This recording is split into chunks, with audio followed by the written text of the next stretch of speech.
ప్రజాస్వామ్య వ్యవస్థలో న్యాయ వ్యవస్థ, పోలీస్ ఈ ఇద్దరు దారి తప్పితే ధర్మం దేకాల్సొస్తుంది. ఇప్పుడు ప్రస్తుతం దేశంలో, మన రాష్ట్రంలో గూడా ధర్మం దేకాల్సిన పరిస్థితొచ్చింది. చట్టబద్ధంగా పనిచేయాల్సిన పోలీసులు ఆ పని చేయట్లేదు. న్యాయాన్ని సంబంధించినటువంటి దాంట్లో దేశంలోనే తేడాలు నడుస్తున్నాయి. తీర్పు ఆలస్యమైతే జరిగేదేంటో మొన్ననే మాట్లాడుకున్నాం. తెలుగుదేశం పార్టీకి సంబంధించిన ఒక సర్పంచ్ క్యాండిడేట్ అప్పుడు అనగా వేసిన పిటిషన్ 5 ఏళ్ల తర్వాత తీర్పిచ్చారు. గెలిచిన ఆయన ఓడిపోయాడు. అతను వైసీపీ అతను. ఓడిన ఆయన గెలిచాడు తెలుగుదేశం అతను ఇప్పుడు. 5 ఏళ్ల పదవీ కాలం పూర్తయిపోయింది. ఇంకెవడి కోసం ఆ తీర్పు? ఎవరికి న్యాయం జరిగినట్టు? ఒకళ్ళకి న్యాయం, ఒకళ్ళకి అన్యాయం జరిగినట్టే గదా! ఇది ఒక ఎత్తు. ఇంకొక కేసు ఇది. ఢిల్లీలోని రాజౌరి గార్డెన్‌లో 2000 సంవత్సరంలో ఓ పోలీస్ అధికారి తన పొరుగునున్నటువంటి ఆయన భార్యను వేధించాడు.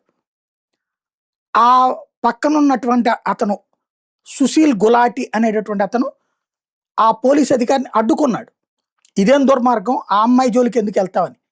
ఆ అధికారికిని సస్పెండ్ చేశారు. అప్పుడు ఆ విషయం బయటపడేటప్పటికి 3 నెలల తర్వాత ఢిల్లీలోని ఓ ఆసుపత్రి సమీపంలో ఓ మహిళ అంటే తప్పుడుగా కేసు పెట్టడం ఎట్టా చేస్తారు పోలీసులన్న ప్రత్యక్షమైంది. కదులుతున్న కారులో తన మీద గ్యాంగ్ రేప్ జరిగిందని ఆరోపించింది. సుశీల్ గులాటి పేరు చెప్పింది.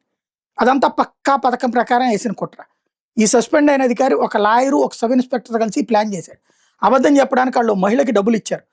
నకిలీ DNA సాక్ష్యాలను కూడా సృష్టించారు. గులాటి కారులో రక్తం కూడా చల్లారు. గులాటి అరెస్ట్ అయ్యాడు. పోలీస్ కస్టడీలో దెబ్బలు తిన్నాడు. చిత్రహింసలకు గురయ్యాడు. తర్వాత క్రైమ్ బ్రాంచ్ కేసు పెట్టింది. ఆ మహిళ నిజం ఒప్పేసుకుంది. DNA రిపోర్ట్లో గులాటి నిర్దోషం తేలింది. 2001లో అతను విడుదలయ్యాడు. కానీ ఈ కుట్ర చేసిన వాళ్ళ మీద కేసు అతను అప్పుడు పెడితే 2001లో ఇట్లాంటి కుట్ర ఏంటని 26 ఏళ్ళు పట్టింది. చివరికి 20 సార్లకు పైగా కోర్టుకు వెళ్ళాడు. ప్రతిసారి వాయిదాలు కోరారు, వాయిదాలు ఇచ్చేశారు.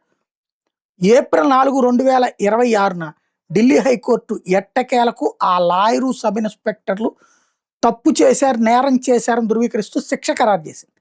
తీరా చూస్తే ఆ గులాటి చనిపోయాడు. తీర్పు వచ్చేటప్పటికి అతను చనిపోయాడు.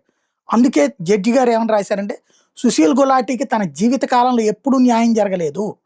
అతని కుటుంబానికి ఇప్పుడు 3 లక్షల నష్టపరిహారం మాత్రమే అందింది. న్యాయం నిజంగా దేశంలో కరెక్టేనా అన్నది చర్చ జరగాల్సిన సందర్భం.